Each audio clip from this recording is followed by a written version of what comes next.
ಕಷ್ಟಪಟ್ಟು ಬೆಳೆದಿರುವ ಕಾಫಿ ಗಿಡಗಳನ್ನು ಕಾಡಾನೆಗಳ ಹಿಂಡು ತುಳಿದು ಧ್ವಂಸ ಮಾಡಿದ್ದು ಬದುಕು ಕಟ್ಟಿಕೊಳ್ಳುವುದು ಕಷ್ಟವಾಗಿದೆ ಎಂದು ರೈತ ಜಗದೀಶ್ ನೊಂದು ಹೇಳಿದರು. ಬೇಲೂರು ತಾಲೂಕು ಅರಹಳ್ಳಿ ಹೋಬಳಿ ಅನುಘಟ್ಟ ಗ್ರಾಮ ಪಂಚಾಯಿತಿ ವ್ಯಾಪ್ತಿಯ ಕಿತ್ತಾವರ ಗ್ರಾಮದಲ್ಲಿ ಕಾಡಾನೆಗಳ ಸಂಚಾರ ಮಿತಿ ಮೀರಿದ್ದು ರೈತರ ಜಮೀನುಗಳಿಗೆ ನುಗ್ಗಿ ನಾನಾ ಬೆಳೆಗಳನ್ನು ನಾಶಪಡಿಸುತ್ತಿದೆ.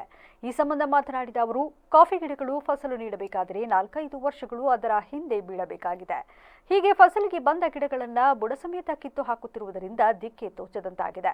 ಇಷ್ಟು ಸಾಲದೆಂಬಂತೆ 70,000 ಖರ್ಚು ಮಾಡಿ ನಿರ್ಮಿಸಿದ್ದ ಚಿಕ್ಕ ಕೆರೆಯ ಏರಿಯನ್ನು ಸಹ ತುಳಿದು ಹಾಳು ಮಾಡಿದೆ. ಪಕ್ಕದ ಜಾಗದಲ್ಲಿ ಹೊಸದಾಗಿ ಹಾಕಲಾಗಿದ್ದ ಗಿಡಗಳನ್ನು ಕಾಡಾನೆಗಳು ತುಳಿದು ಹಾಳು ಮಾಡಿದೆ. ಅದರಿಂದ ಸರ್ಕಾರ ಹಾಗೂ ಅರಣ್ಯ ಇಲಾಖೆಯು ಇತ್ತ ಗಮನ ಹರಿಸಿ ನಷ್ಟಗೊಂಡ ಬೆಳೆಗೆ ಸೂಕ್ತ ಪರಿಹಾರ ನೀಡಬೇಕು ಎಂದು ಆಗ್ರಹಿಸಿದರು. ಅಷ್ಟೊಂದು ತೋಟ ಮಾಡಿದ್ದೀನಿ, ಆನೆ ಬಂದು ಈ ಥರ ಸುಮಾರು ನುಕ್ಸಾನ್ ಮಾಡಿದ್ದಾವೆ. ಹೋದ ವರ್ಷದಿಂದ ಬರ್ತದೆ, ನಾವು ಪರಿಹಾರ ಕೊಡಿ. ಈ ವರ್ಷ ಅಂತೂ ಸಿಕ್ಕಾಪಟ್ಟೆ ಹಾಳಾಗಿದೆ ಸರ್. ನಾವೇನು ಮಾಡೋದು? ನಾವು ಬಡವರು, ನಾವು ಬದುಕಬೇಕಾ ಸಾಯ್ಬೇಕಾ ಏನೋ ಗೊತ್ತಿಲ್ಲ. ನೋಡಿ, ಇದಕ್ಕೆ ಪರಿಹಾರ ನೀವೇ ಸರ್ಕಾರದ ಏನು ಮಾಡ್ತೀರಿ ನೋಡಿ ಸರ್. ಆನೆ ಬಂದು ದಿವಸ ಹಾವಳಿ ಮಾಡ್ತಿದ್ದಾವೆ.